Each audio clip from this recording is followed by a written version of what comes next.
C'est à tirer un bilan de ce premier tour des élections municipales. Le Front National et le Rassemblement Bleu Marine viennent de démontrer par cette très forte poussée électorale qu'ils sont capables de sortir les Français de la bipolarisation artificielle et néfaste dans laquelle le système et les médias ont voulu les enfermer. C'est la fin de ce mouvement de balancier automatique qui faisait passer une ville d'un camp à l'autre sans que l'UMPS n'ait pourtant démontré le moindre mérite. Au niveau national et dans certaines villes particulièrement, la sanction contre le gouvernement et contre François Hollande a été particulièrement forte. À Marseille, c'est un désaveu exceptionnel pour le Parti socialiste et le gouvernement. Comment s'étonner que les Français votent contre les représentants locaux du pouvoir socialiste? Les dégâts qu'ils causent dans leur commune aggravent ceux commis par le gouvernement. Leur obstination à nier les problèmes que vivent nos concitoyens pour faire croire que tout va bien leur vaut ce sévère avertissement électoral. On ne constate par ailleurs aucun retour en grâce de l'UMP. Nous sommes très loin de la vague bleu pâle annoncée. Cela s'explique par une attractivité très faible d'un parti englué dans une interminable guerre des chefs, sans colonne vertébrale idéologique, et dont tout le monde a compris qu'il n'avait rien d'autre à proposer que ce que fait le Parti socialiste au pouvoir.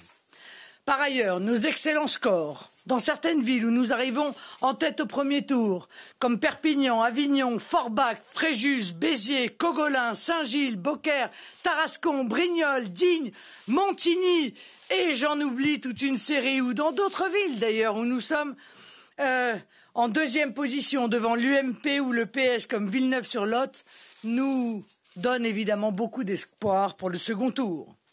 Il s'agit pour nous, bien entendu, de remporter certaines mairies, mais aussi de faire élire le maximum de conseillers municipaux d'opposition pour défendre enfin les Français.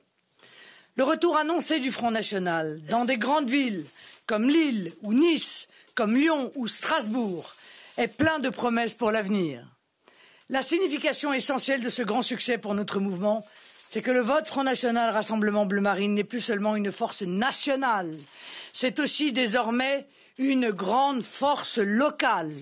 C'est un vote qui a vocation à s'enraciner dans tous les territoires de la République pour préparer l'alternative de demain.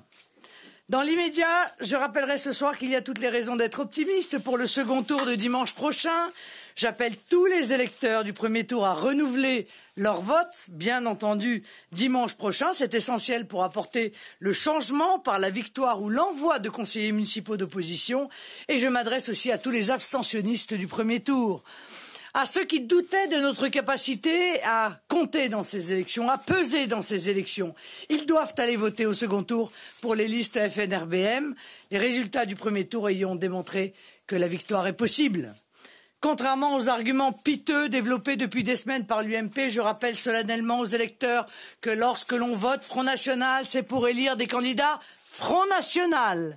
Et tous ceux qu'il a réussi et qu'il réussira demain et après-demain à rassembler autour de son projet de redressement national.